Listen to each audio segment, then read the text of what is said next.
अब वो बात याद रखो, वो जो हिंज वाला मैंने बताया था कि एस का एक रीजन होता है जिसको हिंज रीजन बोलते हैं, तो वो हिंज रीजन का अभी क्या क्यों बता रहा था, वो चीज समझो कि अगर इस एंटीबॉडी को, ये क्या है, ये एंटीबॉडीज हम एक बीकर में ले लेते हैं, एक फ्लास्क में ले लेते हैं, किसी भी चीज में हम ये एंटीबॉडीज ले लिए, ये बहुत सारी एंटीबॉडीज हमने यहां पे ले ली हैं, और इस बीकर में हमने ऐड कर दिया एक एंजाइम जिसका नाम है पपेन या पपाइन।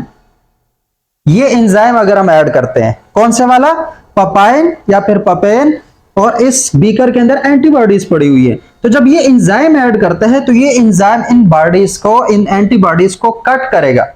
क्या करेगा, पपेन एंजाइम्स एंटीबॉडीज को कट लगाता है, लेकिन किस रीजन पे कट लगाता है, हिंज रीजन पे कट लगाएगा। मतलब पपेन एंजाइम जो है वो इस एंटीबॉडी को यहां से भी काट देगा और यहां से भी काट देगा, कट लगा देगा, हिंज रीजन के ऊपर कट लगाएगा। तो जब हिंज रीजन पे कट लगाता है तो देखो एक एंटीबॉडी कितने फ्रेगमेंट्स में कन्वर्ट हो गई है। अब ये एक मुकम्मल एंटीबॉडी थी, हमने पपेन एंजाइम डाला, पपेन एंजाइम के डालने की वजह से उसके हिंज रीजन पे कट लगे, कट लगने से ये पोर्शन अलग हो गया, ये पोर्शन अलग हो गया। तो यहां पे कितने फ्रेगमेंट्स हमारे पास बन गए इस एंटीबॉडी के, कितने बने, 3 बने। सही सोच रहे हो, कितने बने हैं, 3 बने हैं। एक पोर्शन हमारे पास ये बना, एक पोर्शन ये बना, एक पोर्शन ये बना, और एक पोर्शन ये बना। ठीक हो गया, 3 तरह के पोर्शन बने, एक ये वाला, एक ये वाला। इसको मैं लिख देता हूं, एक पोर्शन हमारे पास 1 बना, ये पहला पोर्शन, ये दूसरा पोर्शन, ये तीसरा पोर्शन। 3 पोर्शन बन गए, ये 3 फ्रेगमेंट्स बन गए जब हमने पपाइन एंजाइम डाला।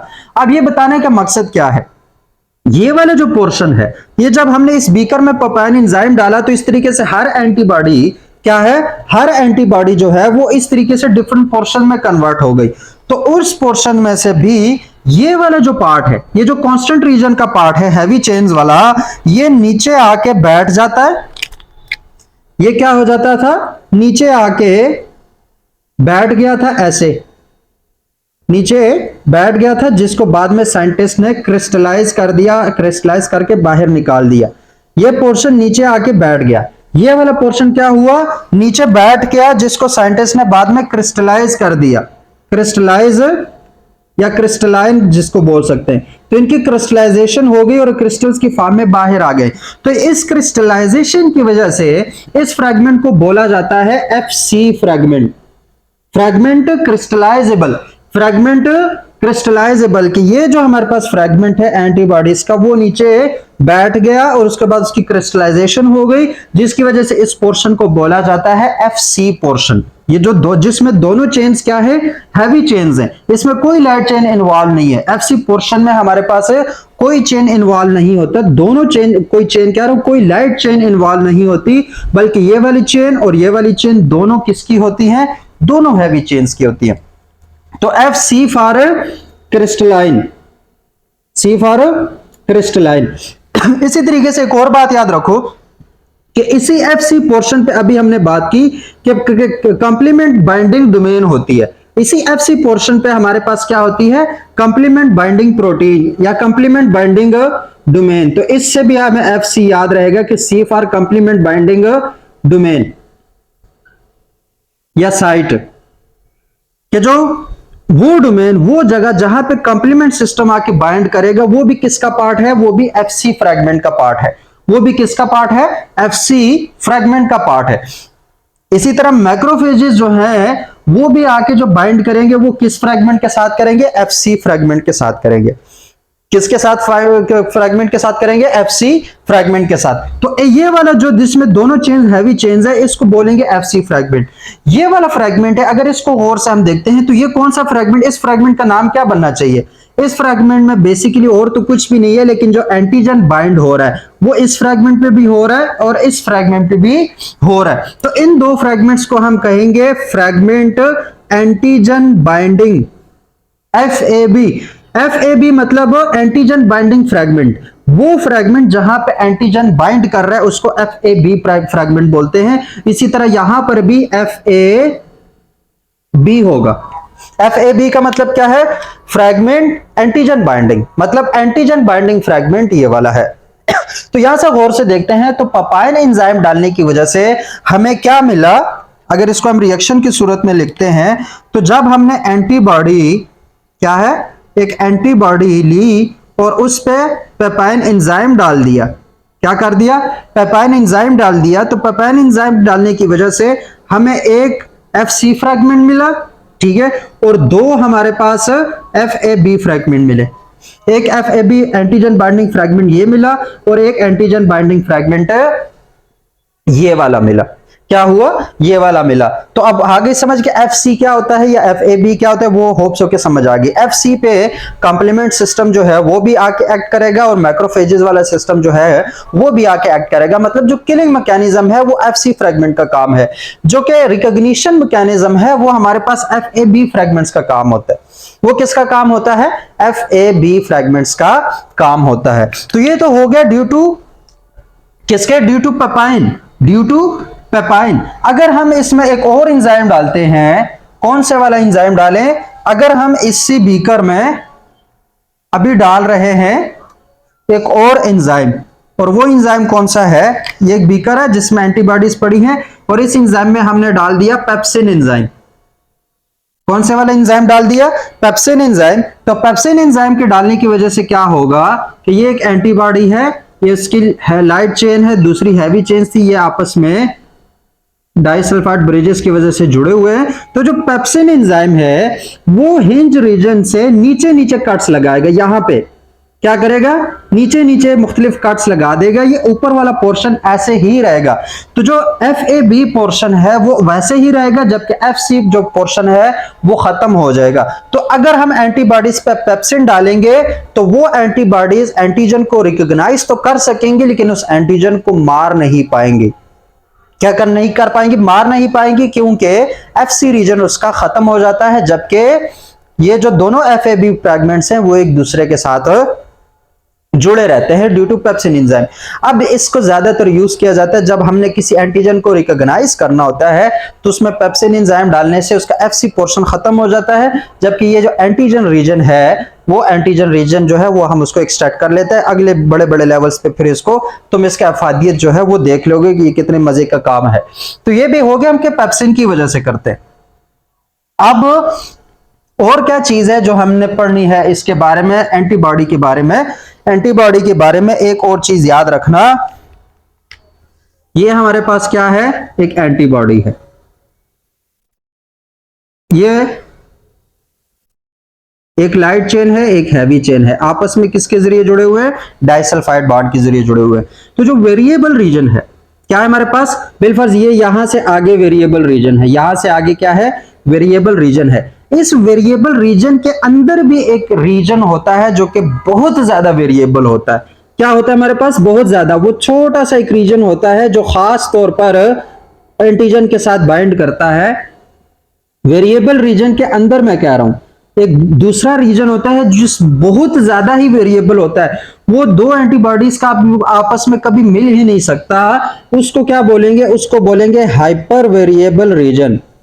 हाइपर वेरिएबल रीजन मतलब 3-4 अमीनो एसिड्स होंगे जो बहुत ज्यादा वेरिएबल होंगे, तो उसको बोलेंगे हाइपर वेरिएबल रीजन। और ये हाइपर वेरिएबल रीजन जो है वो कहां पे होता है, वो हमारे पास होता है वेरिएबल रीजन के अंदर। इसी तरीके से ये भी हमारे पास क्या होगा, हाइपर वेरिएबल रीजन, HVR जिसको बोलेंगे।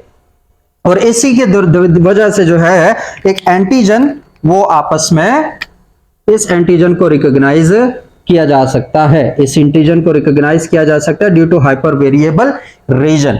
तो अगर एक एंटीजन बिलफर्ज ये है और एक एंटीजन ये है और एक एंटीजन ये है और एक एंटीजन ये है, तो बताओ क्या एक एंटीबॉडी इन सारे एंटीजन्स को रिकॉग्नाइज कर सकती है? जोरो सोचो जरा कि ये एक एंटीबॉडी उन सारे एंटीजन्स को रिकॉग्नाइज कर सकती है, तो इसका जवाब है नहीं। एक खास एंटीजन के लिए एक खास एंटीबॉडी प्रिपेयर होती है प्लाज्मा सेल्स की वजह से। तो इस एंटीजन के लिए डिफरेंट एंटीबॉडी आएगी, इस एंटीजन के लिए डिफरेंट एंटीबॉडी आएगी, इस एंटीजन के लिए डिफरेंट एंटीबॉडी आएगी। और वो सारी एंटीबॉडीज किस जगह पे वेरिएट करेंगी, अपने वेरिएबल रीजन में। कि जो एंटीबॉडी इसको रिकॉग्नाइज करेगी उसका जो वेरिएबल रीजन है वो और तरह का होगा, इसको रिकॉग्नाइज करने वाले एंटीबॉडी के वेरिएबल रीजन और तरह का होगा, इसको रिकॉग्नाइज करने वाले एंटीबॉडी का वेरिएबल रीजन और तरह का होगा, और इस एंटीजन को रिकॉग्नाइज करने वाले एंटीबॉडी का जो रीजन है वो और तरह का होगा। यहीं से तो पता चलता है कि खास एंटीजन के लिए एक खास किस्म की एंटीबॉडी ही तैयार होती है, जिसकी वजह से जो इम्यूनिटी है वो हमारे पास स्पेसिफिक इम्यूनिटी हो जाती है। हम कहते हैं कि जो एडाप्टिव इम्यूनिटी है, जो थर्ड लाइन ऑफ डिफेंस है, वो बहुत ज्यादा स्पेसिफिक है। तो क्यों स्पेसिफिक है? कि एक खास किस्म के एंटीजन के लिए हमारे पास एक खास किस्म की ही एंटीबॉडी बनती है। ये हो गया। इसके अलावा एंटीबॉडी के बारे में कुछ बातें जो हैं वो और ज्यादा कभी कभी आ जाती हैं, तो वो समझना जरूरी है। वो समझना क्या है? जरूरी है। और वो बातें क्या हैं कि अगर बिलफर्ज ये एक एंटीबॉडी है, इसको मैं टिपिकली वाई से शो करूंगा। पता होना चाहिए कि ये हमारे पास यहाँ पे कितने लाइट चेन है और कितने हैवी चेन है। ठीक हो गया? बल्कि अभी तो बना ली है ऐसे। ये बिलफर्ज एक एंटीबॉडी है, तो इस पूरे एंटीबॉडी को हम बोलेंगे मोनोमर। इस पूरे एक एंटीबॉडी को हम क्या बोलेंगे? मोनोमर बोलेंगे।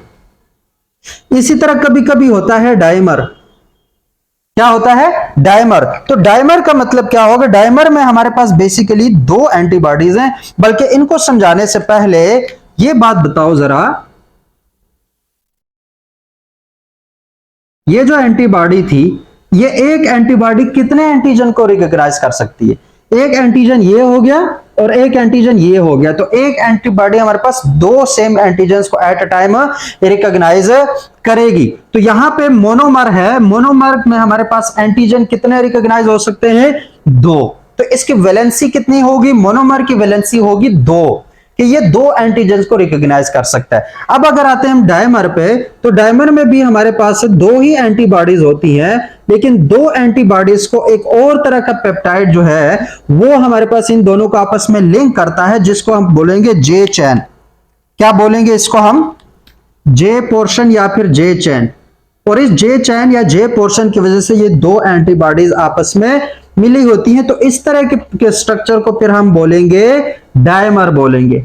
इसको क्या बोलेंगे? डायमर बोलेंगे। इसी तरीके से एक और नाम सुना होगा पेंटामर का। किसका नाम सुना है? पेंटामर का। तो पेंटामर में भी जे हमारे पास जो पोर्शन है, उसी पोर्शन के गिर्द कितनी एंटीबॉडीज होनी चाहिए? कितनी एंटीबॉडीज होनी चाहिए? 1 2 3 4 और 5।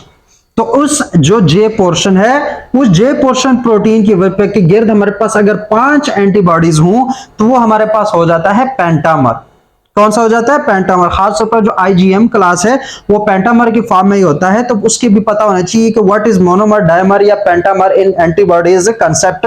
तो अगर सिर्फ एक ही अकेली एंटीबॉडी हो, जैसे कि आईजीजी होती है, तो वो मोनोमर होता है। उस मोनोमर की वैलेंसी कितनी होती है? दो एंटीजन के साथ ये बाइंड बना सकता है। अगर हम डायमर की बात करें तो डायमर कितने एंटीजन के साथ बनाएगा? एक ये और एक ये, एक ये और एक ये। तो टोटल कितने हो गए? 4 एंटीजन के साथ डायमर की वैलेंसी कितनी होगी? 4 होगी। इसी तरीके से अगर पेंटामर की वैलेंसी निकालें तो उसकी वैलेंसी कितनी बनेगी? क्योंकि उस पर हमारे पास एंटीबॉडीज 5 हैं, तो उसकी वैलेंसी 1 2 3 4 5 6 7 8 9 10।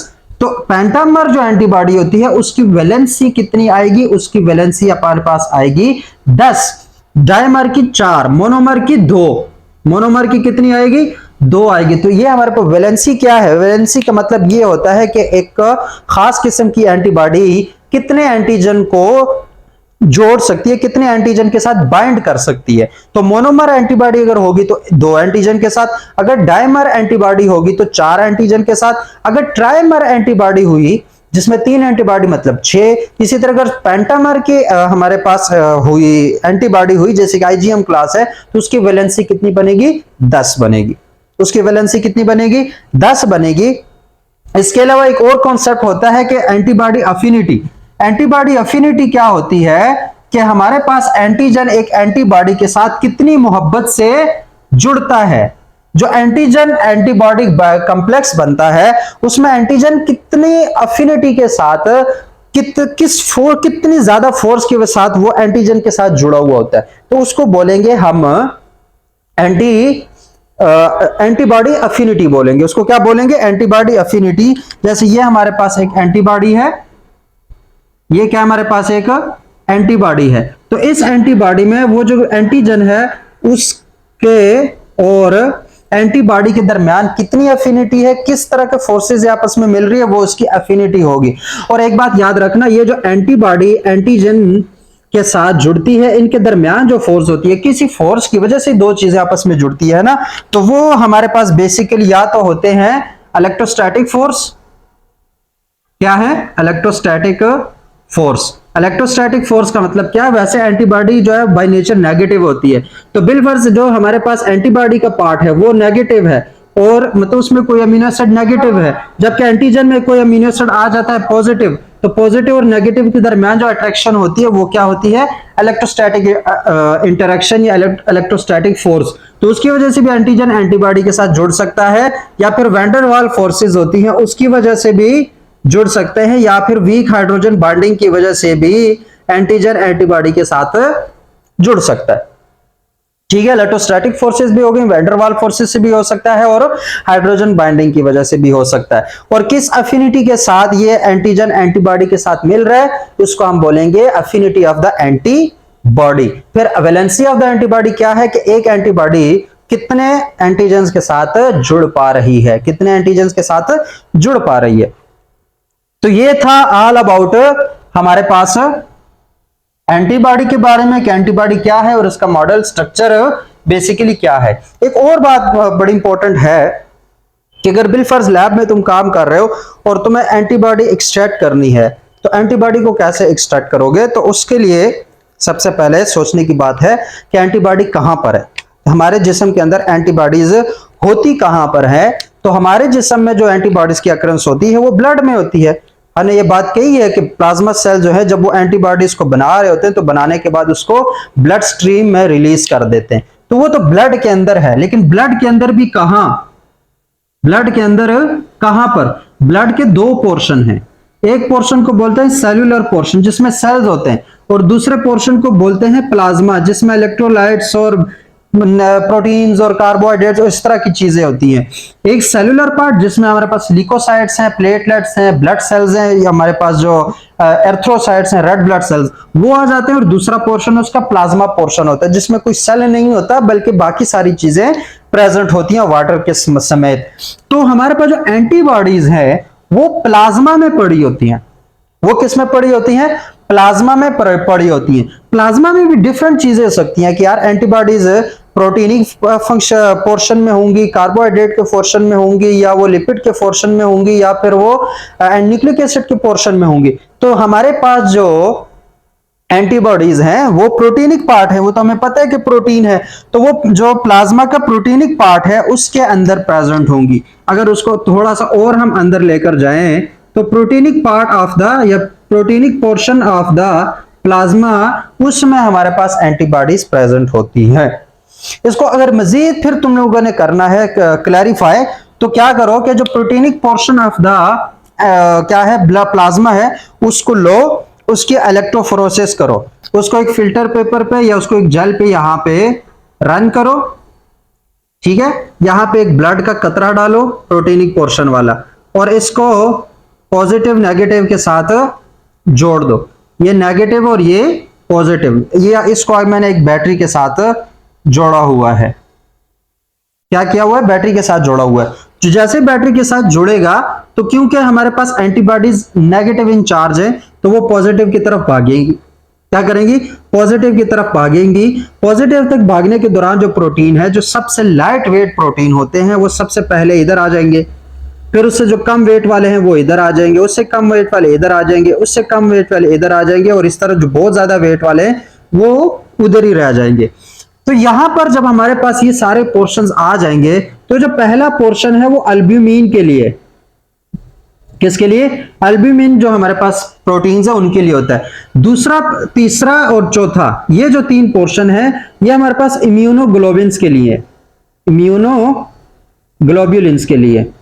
तो हमारे पास क्या है, जो एंटीबॉडी है वो हमारे पास इम्यूनोग्लोबुलिन है। तो यहां पर हमें पता चल जाएगा कि ये हमारे पास पोर्शन यही है। लेकिन इसके भी तीन पार्ट्स हैं, एक अल्फा इम्यूनोग्लोबिन, एक बीटा इम्यूनोग्लोबिन और एक गैमा इम्यूनोग्लोबिन। तो हमारे पास जो एंटीबॉडीज होती हैं वो गैमा इम्यूनोग्लोबुलिन्स होती हैं। तो ये जो पोर्शन है, अगर इसको तुम एक्सट्रैक्ट करोगे तो तुम लोगों ने अपनी एंटीबॉडीज निकाल लोगे, क्योंकि गैमा इम्यूनोग्लोबिन जो पोर्शन है उसके अंदर एंटीबॉडीज प्रेजेंट होती है। तो that was all about antibodies and their model structure. Book में जितना था वो बहुत कम था, वो था इस लेक्चर का आधा जो लेक्चर है उसी में कवर हो जाता है। लेकिन मैंने कोशिश की कि बाकी सारी जो चीजें हैं वो भी साथ साथ कर लो, क्योंकि कहीं ना कहीं हमारे पास काम आती है। मुख्तलिफ चैप्टर्स में मुख्तलिफ इंफॉर्मेशन को स्कैटर्ड रखा हुआ है, तो सारों को एक जगह रख के बड़ा इंपॉर्टेंट हो जाता है उसको एक जगह पे ले आना। और इंशाल्लाह अगले जो हमारे पास क्लासेस हैं, तुम लोगों के अगले जो जिंदगी के मरहले हैं उनमें फिर इस तरह के लेक्चर्स काफी काम आते हैं आप लोगों के। तो होप सो कि आज के लेक्चर में एंटीबॉडीज के बारे में काफी सारी चीजों का पता चल गया है, काफी सारे कॉन्सेप्ट्स क्लियर भी हो गए होंगे और काफी सारे जो शकूक और शुबहात हैं वो जहन में आ गए होंगे। तो जो भी शक है, जो भी क्वेश्चन है, जो भी कंफ्यूजन है उसको कमेंट में मेंशन करो, इंशाल्लाह मैं रिप्लाई करूंगा उसके बारे में। और अगर समझ आ गया है तो चैनल को सब्सक्राइब भी कर लिया करो, काफी आहिस्ता आहिस्ता से सब्सक्रिप्शन जो है वो बढ़ रही है। तो best of luck for the upcoming exams, के होप्स हो कि इंशाल्लाह अच्छा परफॉर्म करोगे और मुझे दुआओं में भी याद रखें। तो मिलते हैं इंशाल्लाह एक और लेक्चर में एक और टॉपिक के साथ। तब तक के लिए अपना ख्याल रखना और मुझे दुआओं में याद रखना। अल्लाह हाफिज।